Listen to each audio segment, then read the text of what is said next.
अर्णव मैं स्टार्ट करूँ क्या? Yet student Ohana student have not joined here, so shall I start still? Okay, thank you. Good afternoon, all of you. Welcome to my live session on the course Genome Editing and Engineering. I hope your studies are going well and you are enjoying the course. So there are certain queries which were sent to me by some of the students, and those have been actually responded, and I will also discuss some of those queries here because many of those queries are actually very, very interesting queries. Some of them are simple, but are very, very important in building up the basic concepts.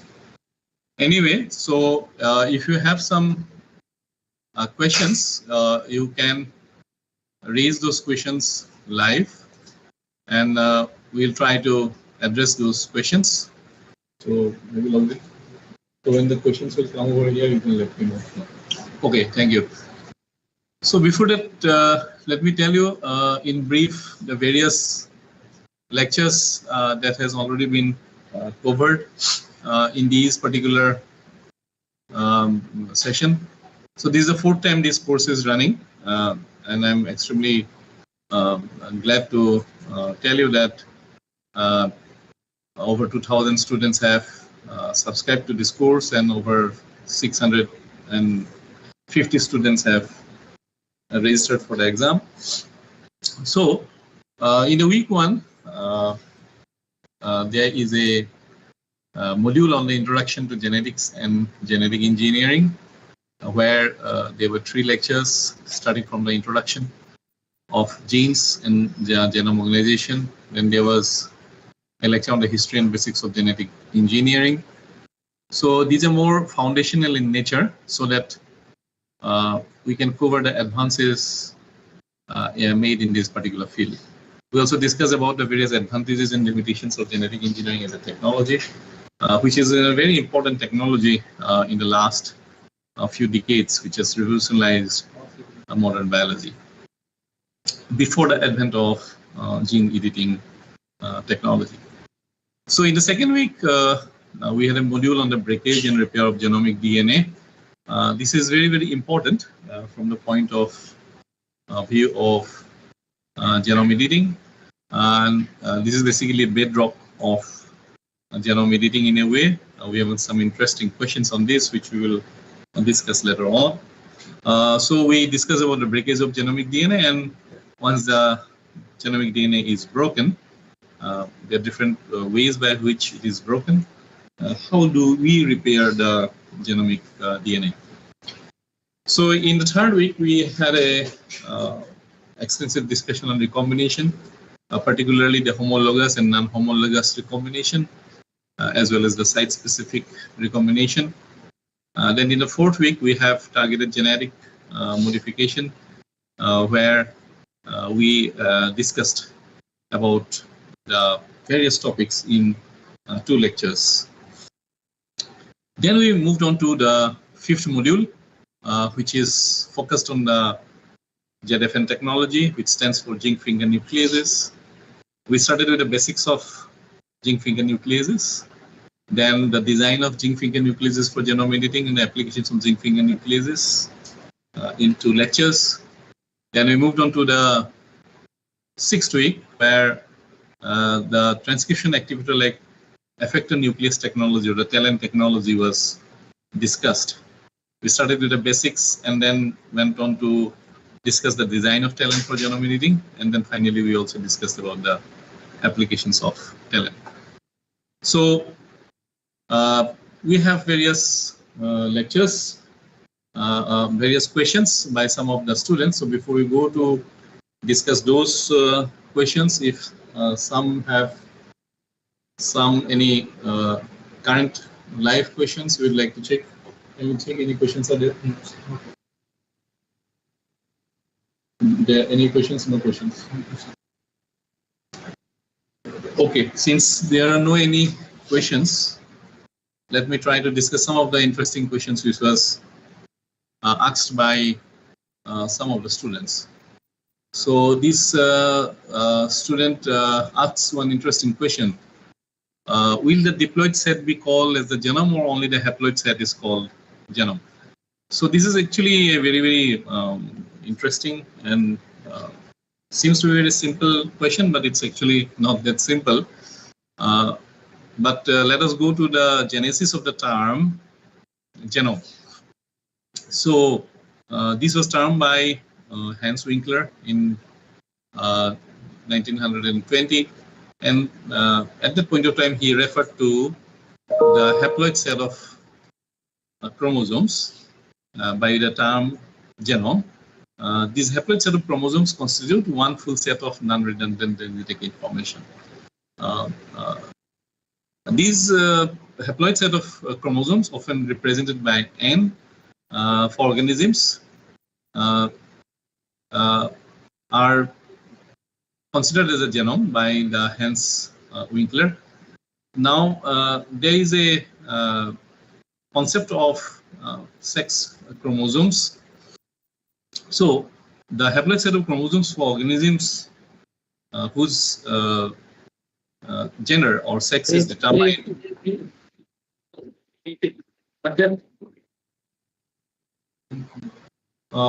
Yeah, Mr. Aryan Kumar, you have some questions? No, sir. Sorry, sir. It was outside noise. What is it? Pardon me? Sorry, sir. It was outside noise. Sorry, sir. Okay. Right. Okay. So if you have some queries, you can always ask. Okay. So now we have autosomes and then we have sex chromosomes, but in certain cases, sex is not determined by the chromosomal combinations. So for those organisms, the genome of haploid set, and for those chromosome organisms, the term genome, with respect to the gender-defining chromosomes, will of course be different. So in a modern sense, the genome consists of one set of the entire genetic information. So for example, in organisms, for instance in humans, we have the sex chromosomes X and Y. So the genome will refer to the haploid set 22A plus X or to the 22A plus Y, or the haploid set, diploid set 44A plus XX in females and 44A plus XY in male. So in a way, ascertaining the definition of a genome to fit into either the haploid or diploid set is not very simple. Then now the concept of genome has evolved further because we have extra chromosomal DNA. So for example, we may also include the mitochondrial DNA sequence, which constitute the entirety. And for plants, we have the chloroplast genome. So the concept of the total genome of an organism is evolved from the one that was given forward by Hans Winkler. Any questions? No, any questions? Okay. Okay, let me go to the second question, which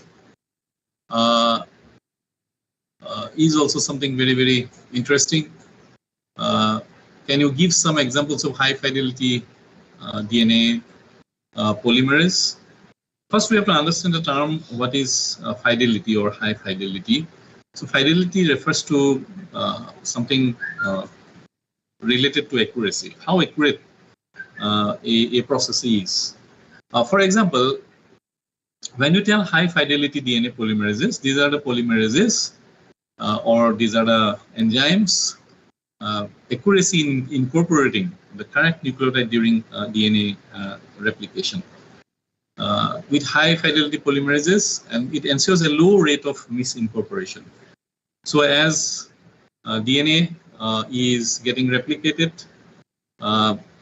the replication process is completely accurate because of the enzyme's high fidelity behavior or property.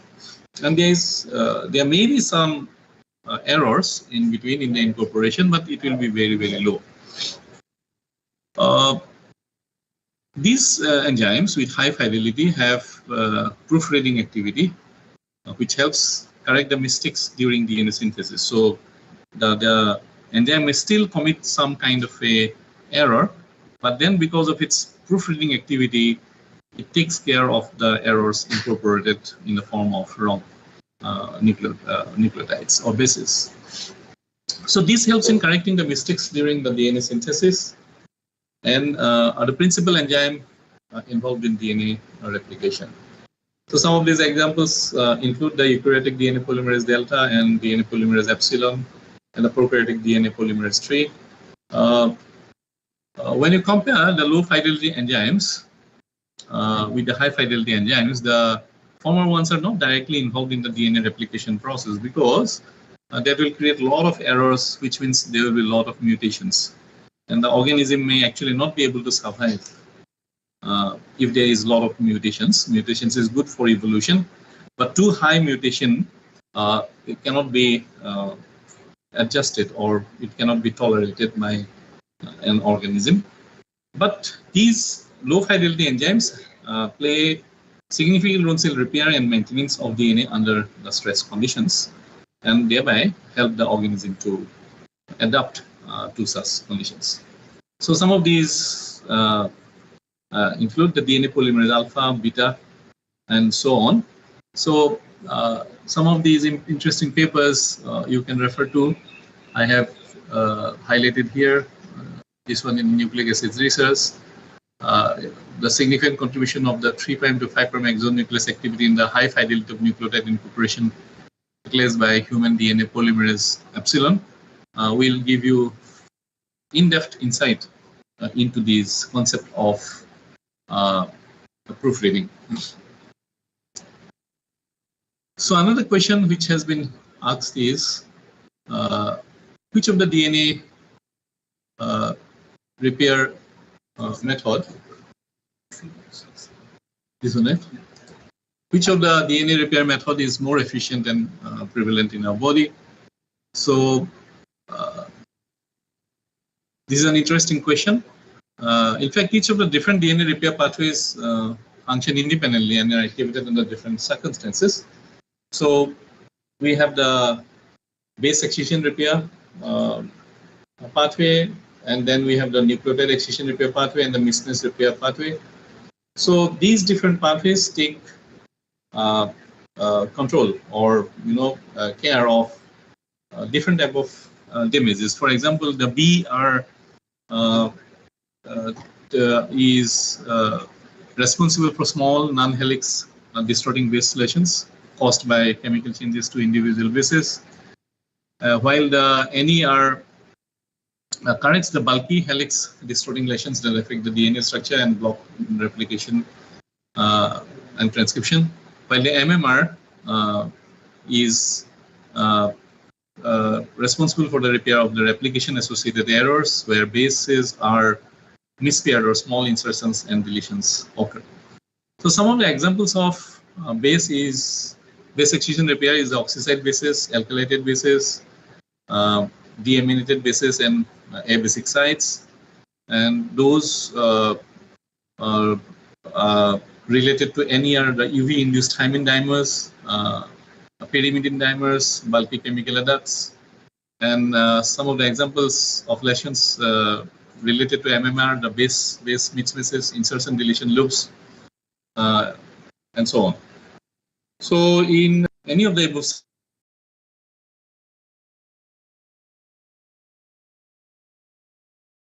efficiently substitute for the other. So for instance, this base excision repair cannot repair the UV-induced dimerization or insertion deletion, and so the respective repair pathway has to take care for such errors. So to determine which pathway is more efficient than the other is not simple, as efficiently is highly legend and context dependent, and in fact each of the pathways are important in its own way because of their unique mechanism to take control of the type of damage which is different from one another. Similarly, each repair pathway would be functional whenever their need would arise. Thus, determining which one is more prevalent is difficult. So it is depend on the context or the type of damage that is occurring more frequently. So let me take a pause to check if there are any questions raised. Any questions? No any questions. Okay, so let us go to the next question. How much time is left? 15 minutes. 9, 10. Okay. So this question is very, very interesting question. So the student is asking, how did X-ray diffraction photo by Rosalind Franklin suggested that DNA is a helical structure? So this image was taken by X-ray diffraction, and this is two-dimensional photo. And this two-dimensional photo actually was interpreted to give a three-dimensional structure of the DNA. So this is quite interesting question, and the whole experimental method and the interpretation is also interesting. And through this work, some of the researchers, except Franklin, won the Nobel Prize. So this X-ray photo 51 was obtained through the technique called X-ray XRD or X-ray diffraction, in which crystalline or semi-crystalline substances are bombarded with X-ray. You can see the diagram over here. So there is a lead screen through which the X-ray passes, and there is a crystalline or semi-crystalline material placed over here. In this case, DNA was placed over here, and light that was diffracted was collected in a film. The position and configuration of atoms in the crystalline or semi-crystalline substance causes the X-ray to scatter in specific directions. These scattered rays create distinct patterns of spots on photographic film, which are then analyzed to get an estimation of the molecular structure. So these particular photo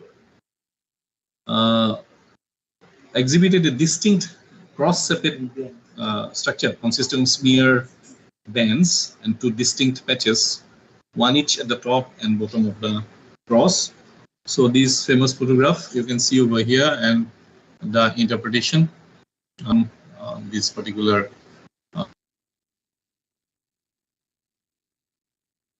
we'll try to discuss this image a little bit in detail. So this is a typical X structure, as you can see over here. So from these particular image, this particular structure of the DNA was interpreted. So the shape of this structure image is X-shaped, as you can see. So diffracted X-rays form a X-shaped pattern. Such patterns are shown by helical molecules. So here there is a concept of a pitch over here. Okay, as you can see, the pitch is here. So we'll discuss in detail in another photo more clearly. Here I am trying to give an overview. So each of the smears or layer lines that form the X pattern represents the repeating units along the helix of the DNA. These smears occur at regular intervals, meaning these units occur at the regular intervals. So based on the distance between the smears, it was inferred that the pitch of the helix is around 34 angstroms. So now the distance between the bases were also calculated. The patch at the top and the bottom of the photo here arise from base pairs stacking along the helix axis. So Franklin calculated the distance between the two bases pairs by measuring the distance from the center of the cross to the patches. The calculated value was 3.4 angstrom. From this, she suggested that there were 10 bases per twist. So in one pitch, we have 10 bases, so which is 34 divided by 3.4. So now this figure represents a double helix because the photo shows that the fourth layer line is lighter in intensity than the rest. This indicates interference from a second helix. The DNA was thus concluded to be a double helix.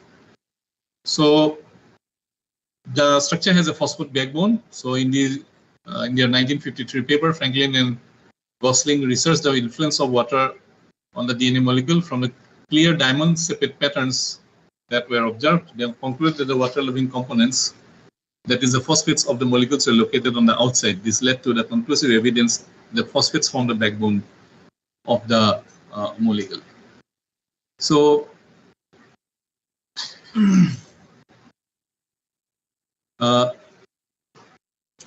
let us take a closer look on this structure, which is the X structure over here. So you can actually visit the Cool Spring Harbor Lab site as listed over here, from which this image was sourced. So certain things in this image is something interesting. So you can see here two bands. There are certain bands over here in the two axes.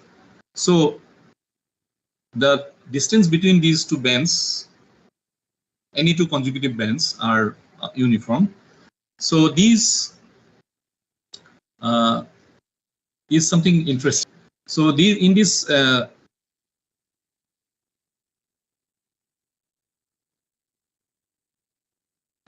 so this is something opposite. So the distance between these 2 points are close, looks close in the image, but in physical world they are actually further apart. But the distance between this point and this point, and this point is far away in this image, but in reality they are very close to one another. So the horizontal bars actually correspond to the helical turns. The vertical distance between the bars, which is around 34 angstroms, as shown over here, these two, is a measure of the height of one turn. So this one turn here, it's actually pitch. So this distance between these two spots is actually representative of one helical turn or one pitch, which is around 34 angstroms. Now the distance from the middle of the X-ray pattern from here to the top is about 3.4 angstroms. So this corresponds to the distance between two stacked base pairs. So two base pairs which are lying very close to one another is 3.4 angstroms apart. So if we divide this third pitch by this distance between two repeated stacked base pairs, so we get 34 divided by 3.4 is equal to 10. So there must be 10 nucleotides per helical repeat. So there in one pitch in the B form DNA, there are 10 nucleotides per helix. So this is how the calculation was done. So the pitch is calculated first, and then the distance between the stacked base pairs are calculated, and when it is divided, we get a discrete number 10. So that is the number of nucleotides per pitch or per turn. Now the helix pitch or its degree of rise can be calculated from an angle the x makes with the horizontal axis. So these are some of the method by which the structure of the DNA was determined. So coming back to this figure, which is having different levels, you can once again see the distance between the base pairs from here to the top, center to the top, which is actually very close, but it looks far away, further apart here. and the distance between two spots which looks closer are basically representative of the pitch.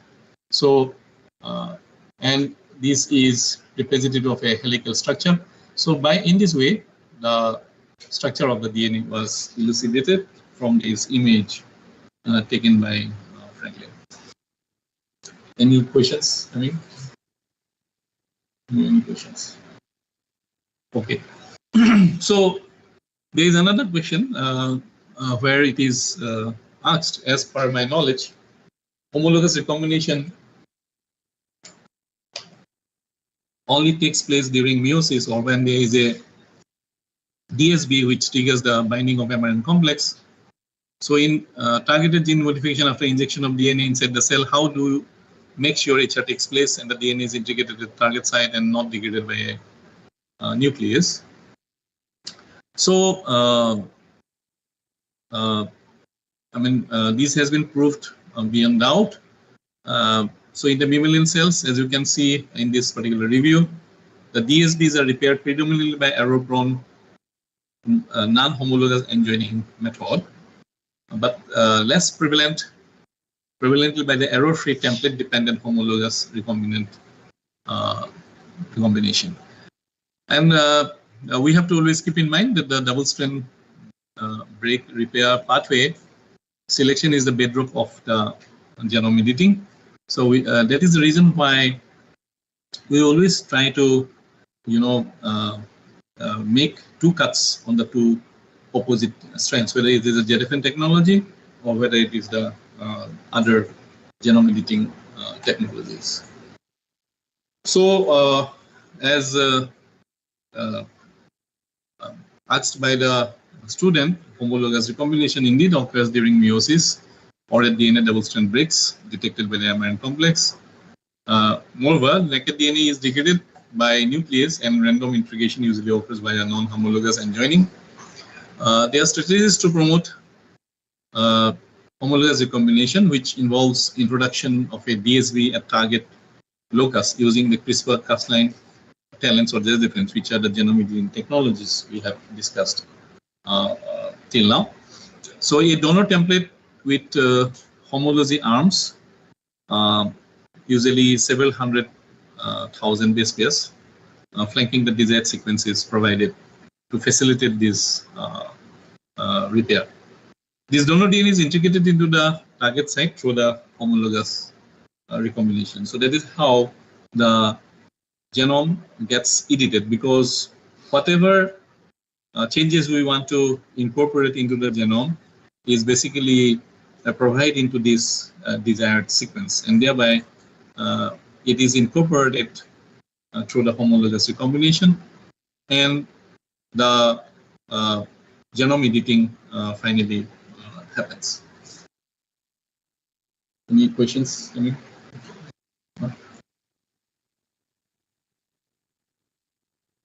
No innovations.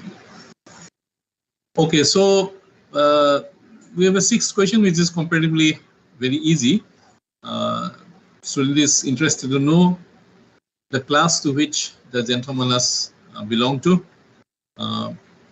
It is in bacteria, which belong to the class gamma proteobacteria, and there are many other relatives which are there in this class. Some of them are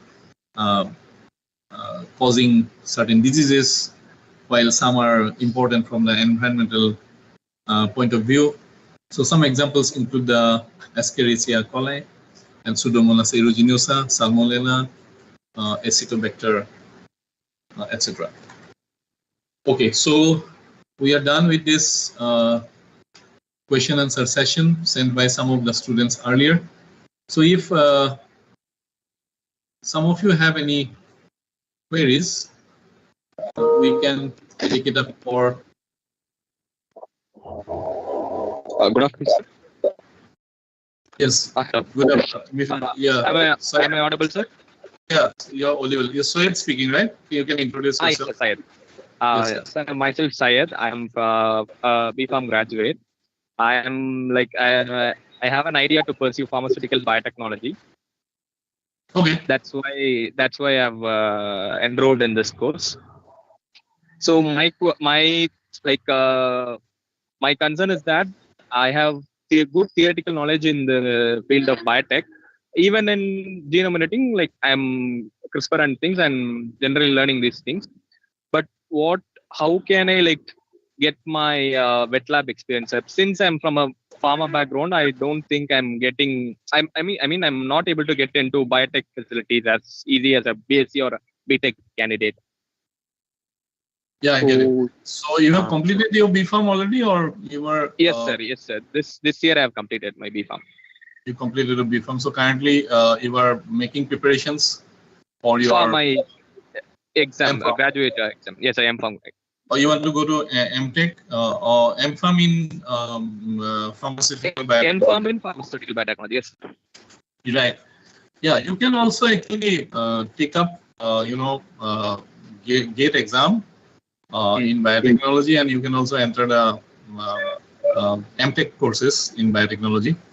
And what's your grade point? What's your grade point? 8, sir. 8 CGPA. Right. Actually, with GATE and 8 CGPA, you can directly go into PhD and start working. Yeah. So when it comes to your, I understand you are having a now theoretical foundation. Are you enjoying the course? I mean, the course the contents are clear to you?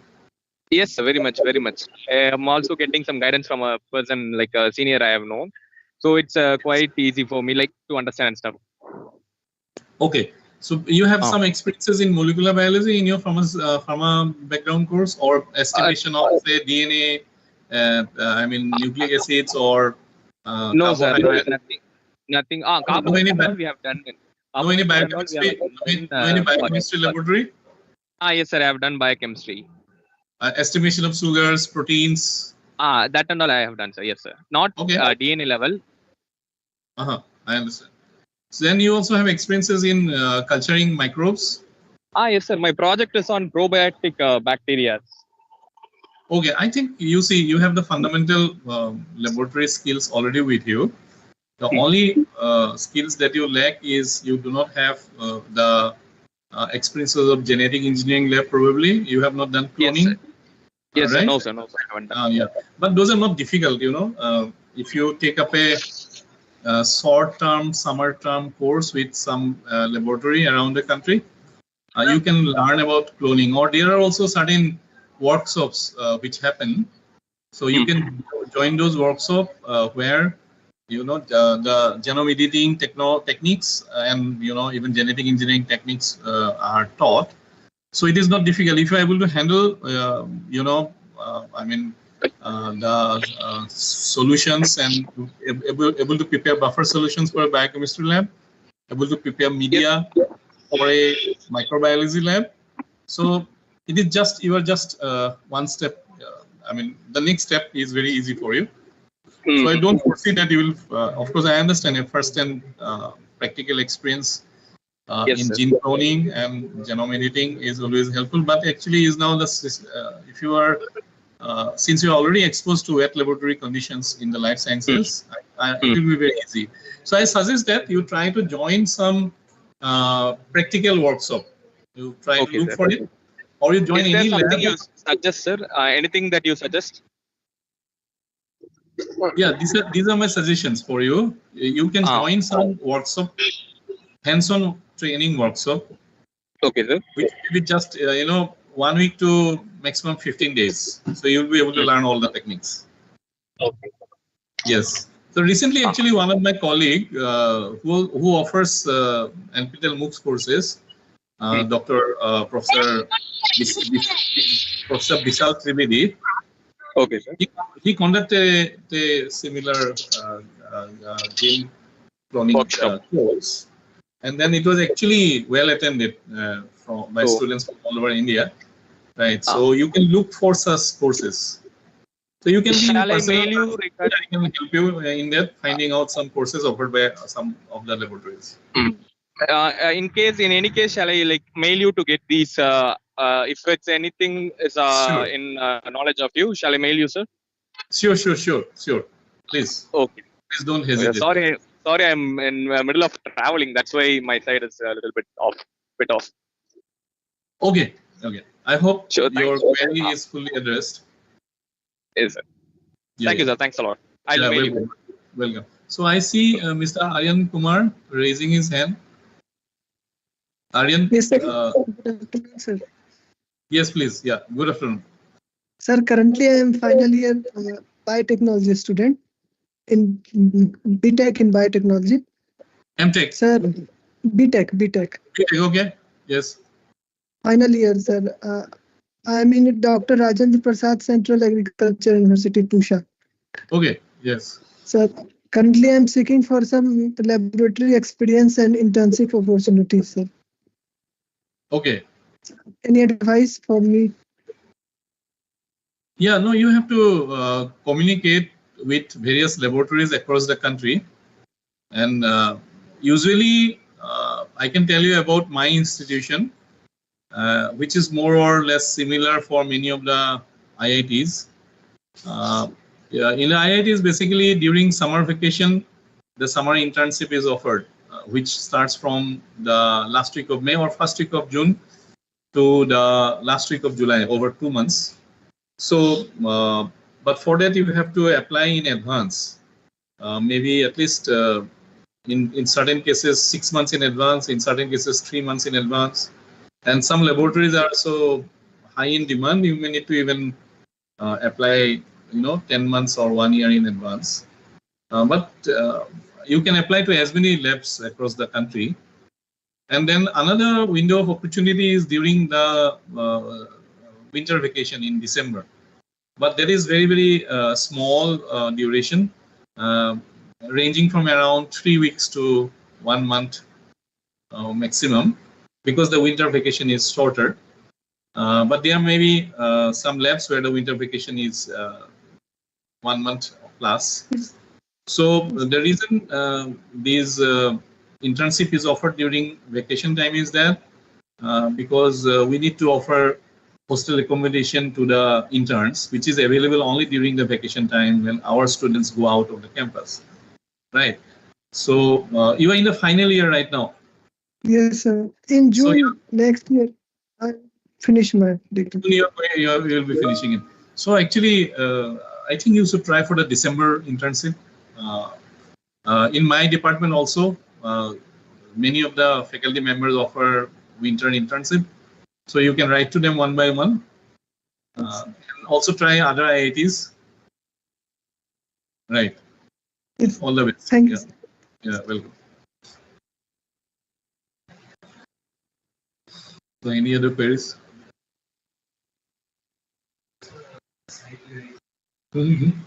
What he has written? From where I will get?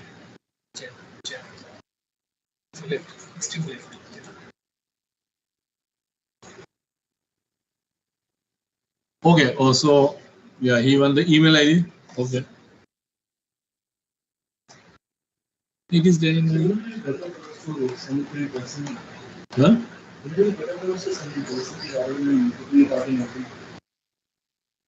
It's okay. It is already there in my.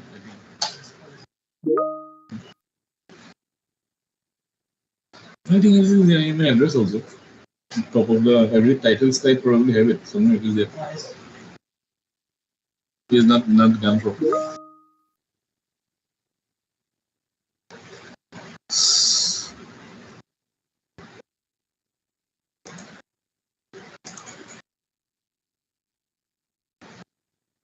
Any other queries? No, there are no any queries, right? So since there is no any queries, I may I wind up? I am asking the CET section. Shall I wind up?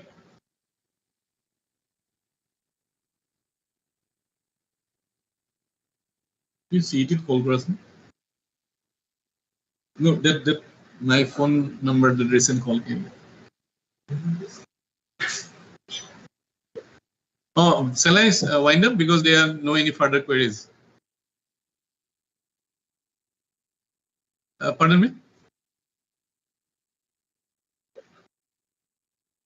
Stop. Okay. Oh, fine. Okay, then I am stopping here. Thank you.